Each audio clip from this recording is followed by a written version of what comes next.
Shalom Bapak Ibu yang terkasih di dalam Tuhan. Salam sejahtera, puji Tuhan.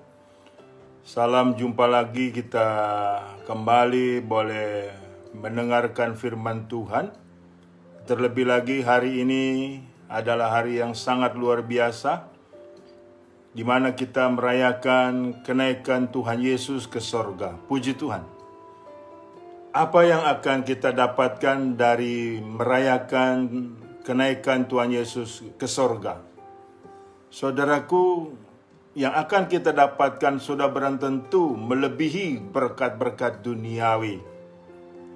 Iya kan? Sebelum saya lebih jauh berkhotbah dalam hal ini, kita akan berdoa terlebih dahulu. Terpujilah namamu Tuhan Yesus yang luar biasa. Tuhan Yesus yang sudah naik ke sorga, duduk di sebelah kanan Allah Bapa, yang adalah Tuhan yang kekal, Tuhan pencipta langit dan bumi, dan Tuhan semesta alam. Hari ini Tuhan, kami datang kepadamu untuk mendengar firman-Mu tentang kenaikan Yesus Kristus ke sorga.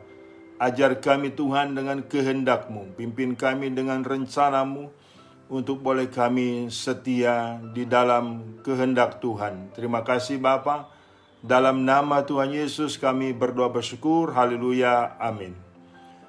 Bapak Ibu, sehubungan dengan kenaikan Tuhan Yesus ke sorga yang hari ini kita bersama-sama merayakannya, tema kita sudah tentu adalah kenaikan Tuhan Yesus yang menentukan. Kenaikan Tuhan Yesus yang menentukan dalam hal apa saja Bapak Ibu.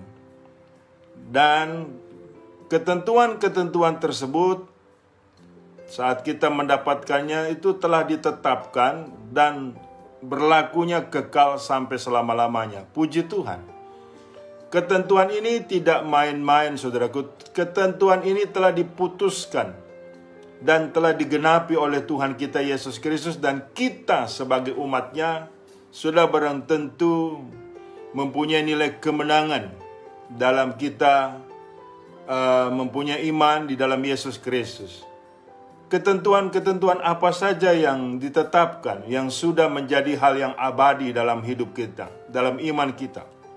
Pertama, kenaikan Tuhan Yesus itu menentukan kuasanya. Kenaikannya menentukan kuasanya. Saya ambil dari Matius 28 ayat 17.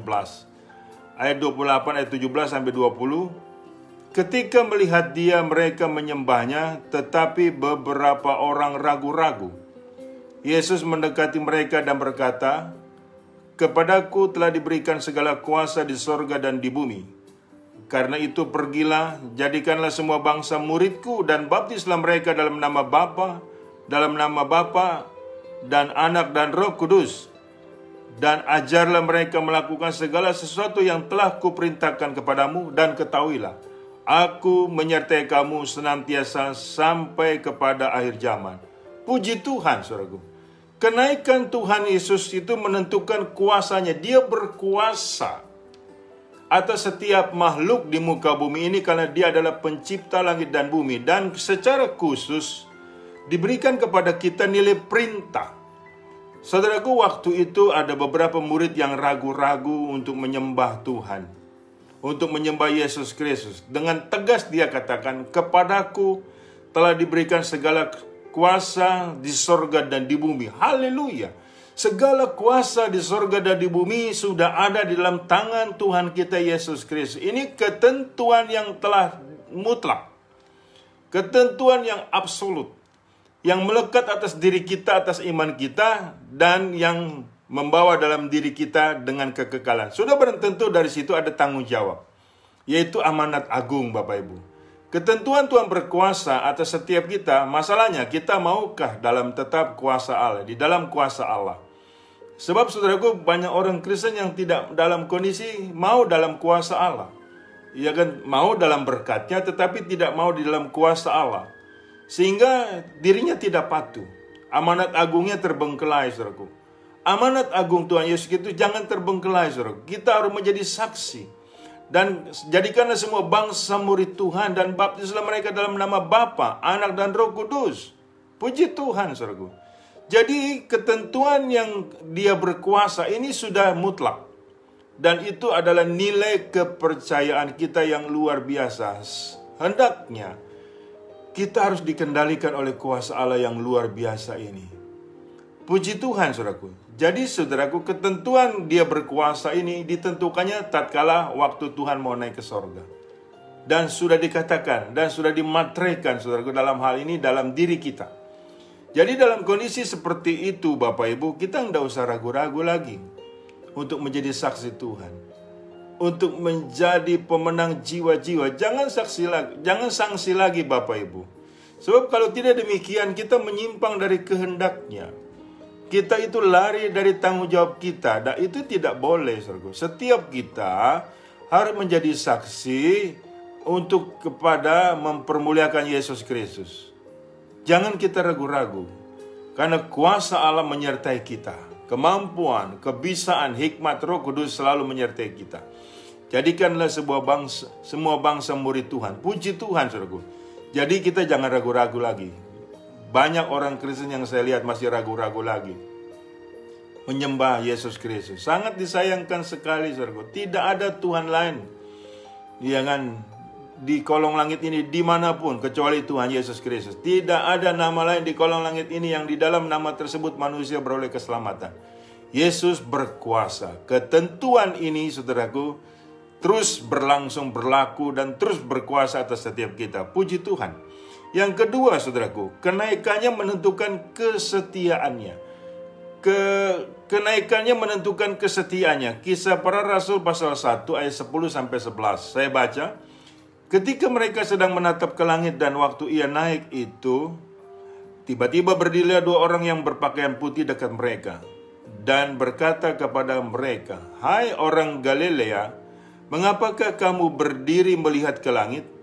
Yesus ini yang terangkat ke sorga meninggalkan kamu, akan datang kembali dengan cara yang sama seperti kamu melihat dia naik ke sorga."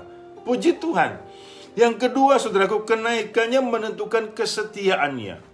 Jadi tatkala Tuhan naik ke sorga, bukan begitu saja meninggalkan kita. Dia akan datang kembali dengan cara yang sama, dengan tempat yang sama untuk setiap kita. Bukankah hari ini kita sedang menunggu kedatangannya? Ya, ketentuan ini, saudaraku, sudah harus kita lakukan dengan setia. Jangan ragu-ragu, saudaraku. Kita ini sedang menunggu kedatangan Tuhan kali yang kedua. Dan sudah barang tentu dalam hal waktu menunggu ini, tidak begitu saja kita dibiarkan terlunta-lunta, saudaraku. Tidak begitu saja kita dibiarkan keleleran atau susah, saudara. Tidak demikian. Saya baca di Wahyu 3, 10-13. Karena engkau menuruti firmanku untuk tekun menantikan aku, maka aku pun akan melindungi engkau dari hari pencobaan yang akan datang atas seluruh dunia untuk mencobai mereka yang diam di bumi. Aku datang segera, peganglah apa yang ada padamu, supaya tidak seorang pun mengambil mahkotamu. Barang siapa menang, ia akan kujadikan soko guru di dalam bait suci Allahku, dan ia tidak akan keluar lagi dari situ, dan padanya akan kutuliskan nama Allahku, nama kota Allahku, yaitu Yerusalem baru yang turun dari sorga, dari Allahku, dan namaku yang baru. Siapa bertelinga hendaklah yang mendengarkan apa yang dikatakan oleh Roh kepada jemaat-jemaat. Puji Tuhan. Saat kita menanti-nantikan Tuhan datang kali yang kedua dengan setia, kita akan diluputkan dari pencobaan-pencobaan yang dalam dunia ini. Bahkan pencobaan-pencobaannya akan datang. Puji Tuhan, saudaraku. Jadi saudaraku, janganlah kita dalam waktu menunggu dengan setia, dan karena Tuhan pun setia, dia akan datang kali yang kedua, itu kita bersungut-sungut. Banyak orang Kristen, saudaraku, dalam kondisi sekarang ini bersungut-sungut. Iya kan, goyah imannya.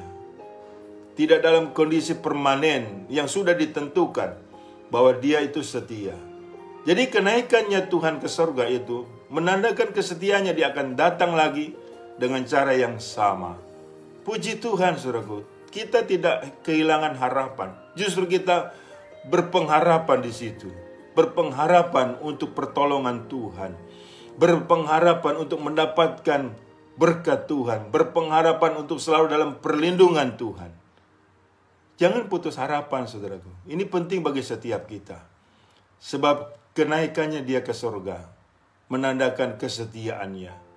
Jadi perkara ini perkara yang luar biasa, dan Bapak Ibu perlu tahu, kenaikan Tuhan ke surga itu bagian daripada nilai-nilai secara keseluruhan. Pertama kematiannya, kedua kebangkitannya, ketiga kenaikannya ke surga, keempat kedatangannya kali yang kedua. Itu satu kesatuan yang tidak bisa dipisahkan, dan itu sudah ditentukan dari awal, dan itu mengikat kita, dimateraikan oleh Roh Kudus sampai selama-lamanya. Puji Tuhan. Jangan sampai kita kehilangan arah, Bapak Ibu. Jangan sampai kehilangan pedoman akan firman Tuhan ini.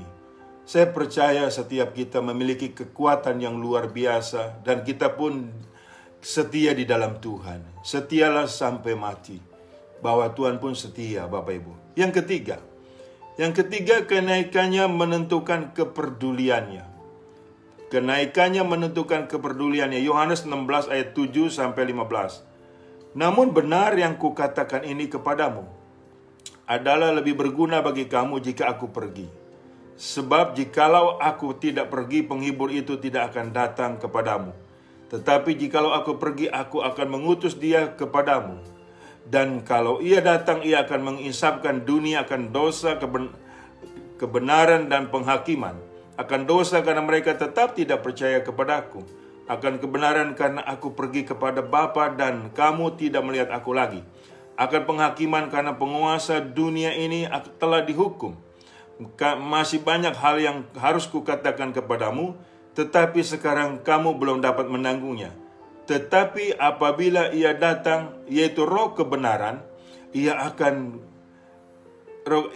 memimpin kamu ke dalam seluruh kebenaran, sebab ia tidak akan berkata-kata dari dirinya sendiri, tetapi segala sesuatu yang didengarnya itulah yang akan dikatakannya, dan ia akan memberitakan kepadamu hal-hal yang akan datang. Ia akan memuliakan aku, sebab ia akan memberitakan kepadamu apa yang diterimanya daripadaku.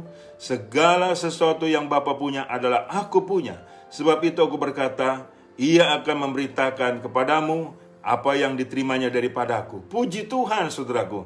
Yang ketiga, saudaraku, bahwa kenaikannya menentukan kepeduliannya.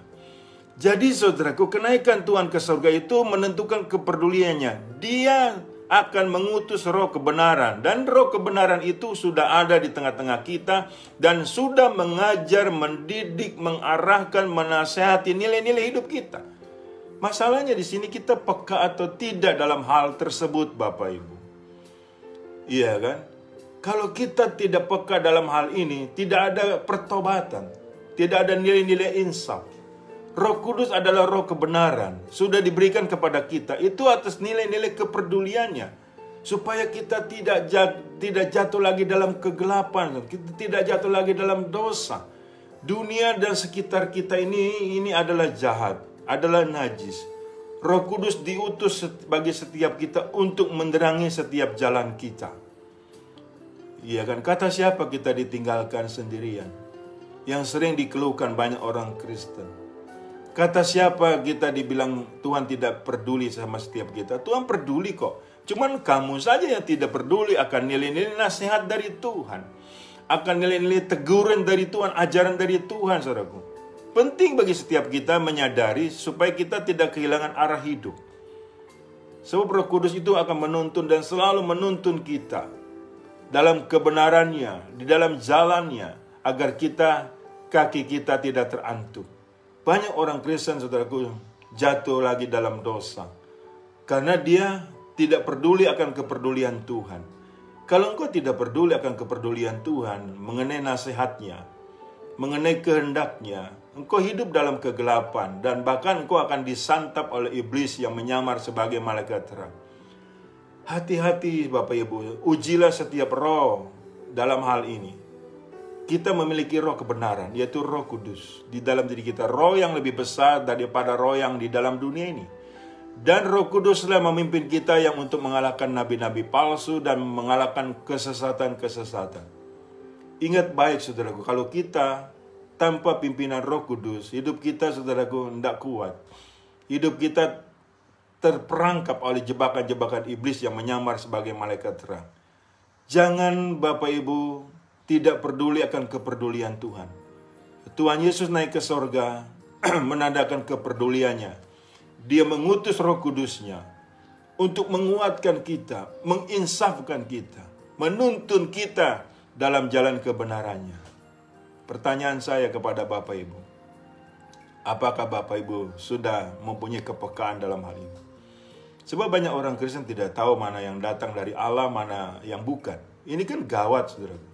Hidup dalam kejahatan, hidup dalam kenajisan, namanya saja Kristen, sehingga pada akhirnya menampilkan nilai-nilai kekristenan dalam hidupnya. Itu sama juga pemberontak, Bapak Ibu. Itu sama juga pengkhianat, bahkan menjadi batu sandungan.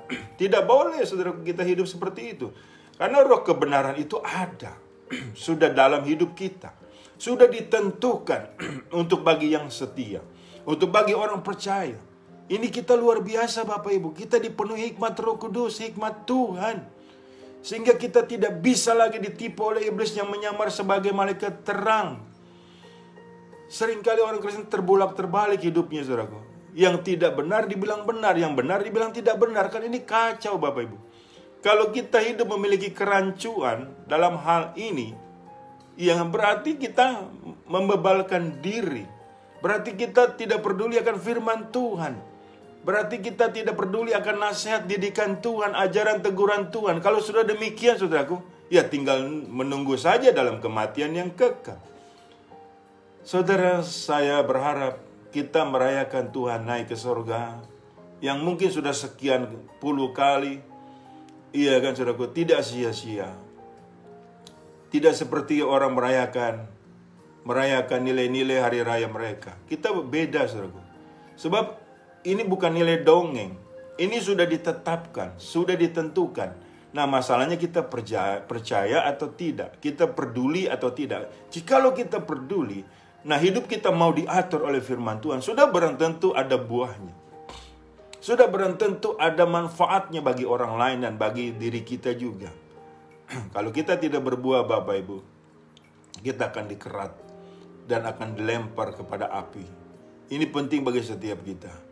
Tetapkan apa yang sudah Tuhan tentukan dalam dirimu sebagai orang yang percaya dan beriman kepada Yesus Kristus akan kenaikannya ke sorga, menandakan atas kepeduliannya.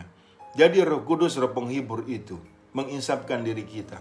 Bahkan dia telah menghakimi dunia, Bapak Ibu. Dunia dalam kuasa si jahat. Dunia akan lenyap, dunia akan binasa, tetapi orang-orang percaya akan diselamatkan. Puji Tuhan. Setiap kita harus ada di situ, harus percaya di situ, dan harus dalam ketentuan tersebut. Jangan kita menyimpang dalam hal ini. Jikalau kita dalam kondisi tidak ada dalam hal kepedulian kepada Tuhan, selesai hidup kita.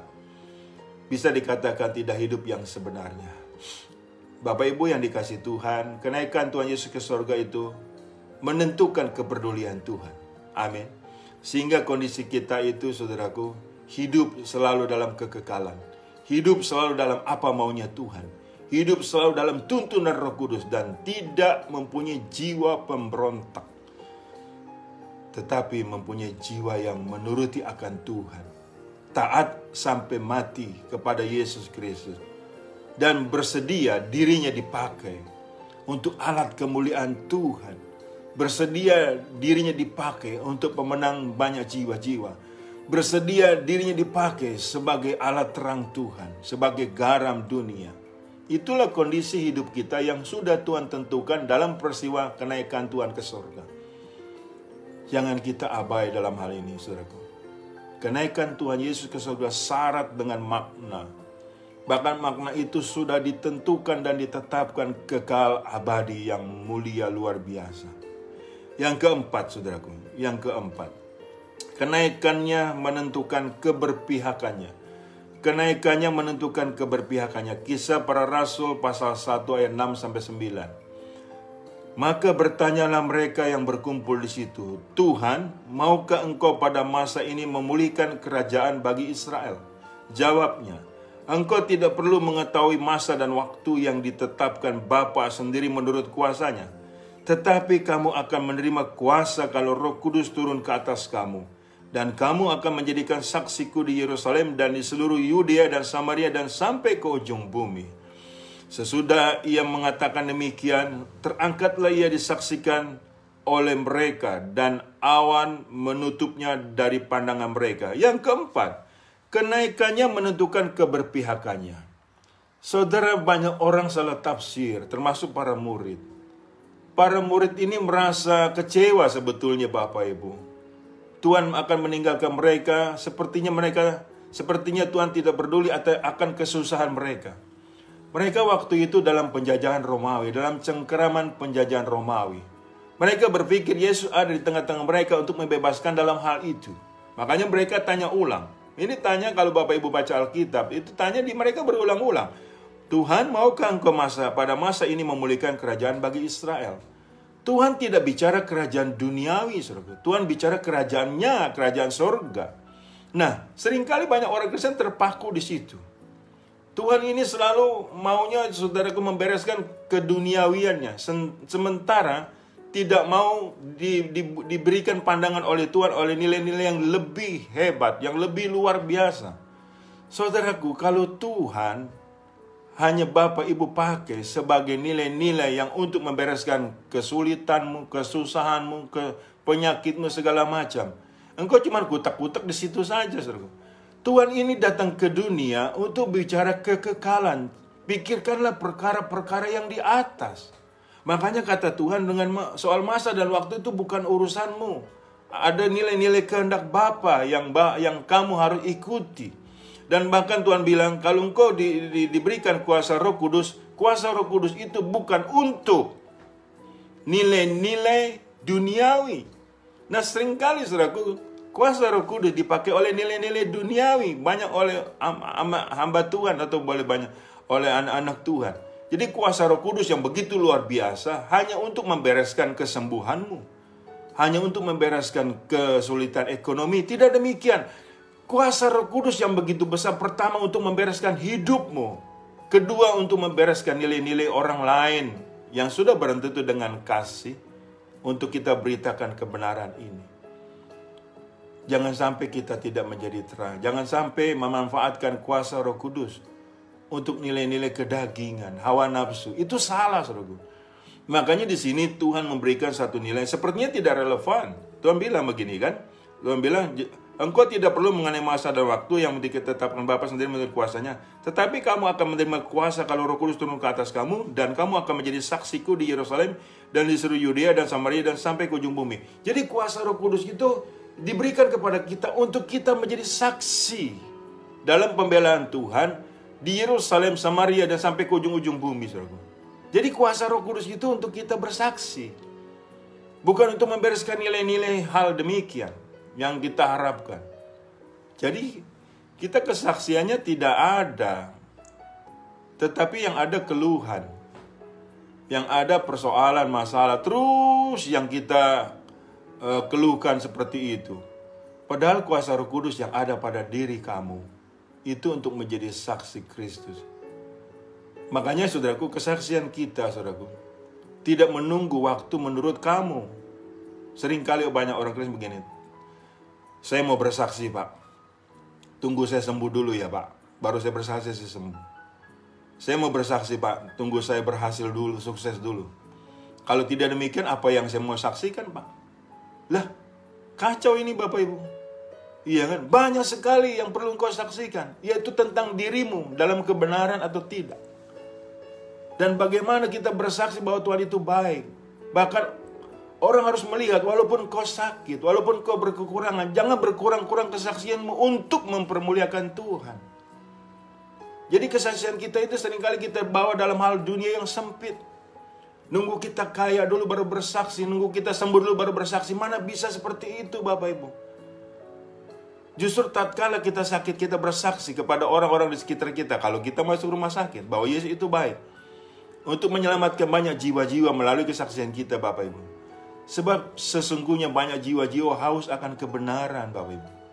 Dan perlu Anda tahu, setiap kejadian yang atas diri kita itu bukannya kebetulan, tetapi adalah kegenapan. Jadi pada saat tatkala kita dalam kesulitan, kita tidak seperti orang duniawi, saudara. Kesulitan juga rohani kita, tidak demikian. tatkala kita mengalami kesulitan ekonomi, tetapi kesaksian kita terus berjalan. Dari situ orang melihat bahwa kita tidak pernah ada susahnya. Sebab kesenangan kita tidak ditentukan oleh nilai duniawi. Ada uang, haleluya. Nggak ada uang, haleluya. Iya kan jadi kacau Bapak Ibu. Seringkali orang Kristen banyak salah kaprah, sebagaimana juga para murid. Tuhan itu walaupun dia naik ke surga, dia ada keberpihakan sama kita. Dia memberikan Roh Kudus, kuasa Roh Kudus untuk kita menjadi saksi Tuhan. Seringkali juga Pak Pendeta nanti ya, kalau saya sudah bertobat saya mau bersaksi. Saudara, manusia seperti uap. Mungkin saja tidak keburu, engkau keburu mati. Yang justru waktu engkau jahat, engkau bersaksi bahwa engkau hidup dalam kebenaran. Nah, disitulah nilai pertobatanmu. Jadi Roh Kudus itu mendrive, mendorong, mengingatkan bagi setiap kita untuk melakukan perkara-perkara yang besar. Tidak ditentukan dan tidak terikat dengan perkara-perkara duniawi ini. Engkau mau susah ekonomi kah, engkau mau sakit kah, jangan engkau memperlihatkan nilai kesusahanmu kepada sesama manusia. Jangan membuat orang lemah Bapak Ibu. Walaupun kita susah dalam finansial, tetapi kita tidak pernah susah dalam kesaksian. Kita selalu dalam sukacita Roh Kudus, karena Tuhan sudah mengatur hidup kita. Sebab pada akhirnya, bahwa hidup kita, saudaraku, pada akhirnya akan mendatangkan sukacita. Puji Tuhan, saudaraku. Allah turut bekerja mendatangkan sukacita bagi setiap kita dalam setiap perkara, bagi orang-orang yang mengasihi Dia. Jadi saudaraku, yang keempat, kenaikannya menentukan keberpihakannya. Yang Tuhan memberikan Roh Kudus yang berkuasa untuk menguasai kita. Dan dalam kesaksian kita diperlengkapi oleh senjata Allah. Yang tunduklah kepada Allah, lawanlah si iblis, maka dia lari dari hadapan. Banyak saya melihat juga kesaksian-kesaksian orang Kristen yang luar biasa. Banyak disaksikan sama jemaat. Justru dia dapat jiwa-jiwa di rumah sakit. Bahkan dia bisa mendoakan, padahal dirinya juga sakit, saudaraku. Mendoakan di sebelahnya yang sakit. Karena mereka butuh keselamatan. Butuh Tuhan dalam kebenarannya. Iya saudaraku. Jadi di mana kita ditempatkan, jangan berkeluh kesah. Jangan berkeluh kesah. Kita ada Roh Kudus. Roh yang lebih besar daripada roh yang di dalam dunia ini Bapak Ibu. Jadilah saksi Kristus di dalam setiap aspek hidupmu. Janganlah engkau tersandung oleh nilai-nilai kesulitan yang dunia ciptakan. Karena engkau punya Roh Kudus, roh yang lebih besar kuasanya, yang menang atas setiap perkara. Setiap perkara dapat kutanggung di dalam Dia. Puji Tuhan Bapak Ibu. Yang terakhir, yang kelima. Yang kelima, kenaikan Tuhan menentukan kesukacitaan. Kenaikannya menentukan kesukacitaannya. Puji Tuhan. Lukas 24. Ayat 50-53. Lalu Yesus membawa mereka keluar kota sampai dekat Betania. Di situ ia mengangkat tangannya dan memberkati mereka. Perhatikan, di situ ia mengangkat tangannya dan memberkati mereka. Dan ketika ia sedang memberkati mereka, perhatikan, dan ketika ia sedang memberkati mereka, ia berpisah dari mereka dan terangkat ke sorga. Mereka sujud menyembah kepadanya, lalu mereka pulang ke Yerusalem dengan sangat bersukacita. Mereka senantiasa berada di bait Allah dan memuliakan Allah. Lihat Bapak Ibu, waktu Yesus mau naik ke sorga, tangannya sedang memberkati mereka. Tangan Tuhan sedang di atas kepala mereka. Disitulah Tuhan naik ke sorga. Jadi saudaraku, Tuhan itu naik ke sorga, saudaraku, menentukan kesukacitaan Tuhan diberikan bagi setiap kita. Di kepala kita ini ada tangan Tuhan yang selalu memberkati kita. Jangan engkau gusar Bapak Ibu. Jangan engkau takut dalam hidup ini. Tangan Tuhan selalu memberkati kita. Tangan Tuhan selalu menyertai kita. Tuhan selalu memberikan kesukacitaannya bagi setiap kita, agar kita tidak pernah berkekurangan. Berkekurangan dalam sukacita maksud saya. Bapak Ibu yang terkasih di dalam Tuhan, seharusnya kita tidak mempan dikurangi sukacita kita oleh dunia ini melalui sakit penyakit, melalui kekurangan. Harusnya kita tidak mempan, karena kita ada ketentuan yang kekal dari Yesus Kristus yang memberkati kita. Kalau Tuhan sudah memberkati kita, siapa yang bisa menghambat? Kalau Tuhan di pihak kita, siapa lawan kita? Penting untuk kita tahu Bapak Ibu dalam hal ini. Banyak orang Kristen dimentahkan sukacitanya dengan dunia ini, oleh dunia ini, sehingga mengikuti nilai-nilai dunia. Yang tadi saya ngomong, ada uang aja haleluya, tidak ada uang aja haleluya. Gimana seperti itu kau hidup? Iya, sukacitamu ditentukan oleh duniawi, saudara. Enggak kuat. Ada batasnya, tapi sukacita kita ditentukan oleh Tuhan Yesus melalui tangannya yang berlobang paku, yang selalu ada di atas kepala kita. Seperti minyak di kepala Harun, turun ke bawah, dari janggutnya turun ke bawah memberkati. Setiap kita pun demikian. Saudara yang terkasih di dalam Tuhan Yesus, kenaikan Tuhan Yesus ke surga menentukan kesukacitaannya. Puji Tuhan, saudaraku, yang datang dari Tuhan kekal berlakunya dan continue Bapak Ibu selama-lamanya. Luar biasa. Ada nilai eskatologi sampai akhir zaman. Saudara, saya percaya, saya sangat percaya bahwa saya tidak pernah berhenti diberkati Tuhan. Hari ini pun saya bernapas itu karena berkat Tuhan. Hari ini pun saya ada itu karena berkat Tuhan Bapak Ibu. Bukan karena berkat duniawi, tapi berkat surgawi yang lebih dari segala-galanya. Orang mau menghina saya silahkan, karena saya mungkin miskin. Tetapi saudaraku, dia akan berperkara dengan Tuhan saya. Saudaraku yang terkasih di dalam Tuhan, berkat Tuhan tidak sama dengan berkat-berkat duniawi. Diberkati oleh orang mengandalkan Tuhan, dia seperti pohon yang ditanam di tepian air, berbuah pada musimnya dan tidak pernah mengalami tahun-tahun kering. Tetapi ayat 5-nya Yeremia 17, terkutuklah orang mengandalkan manusia, mengandalkan dirinya sendiri dan hatinya jauh daripada Tuhan.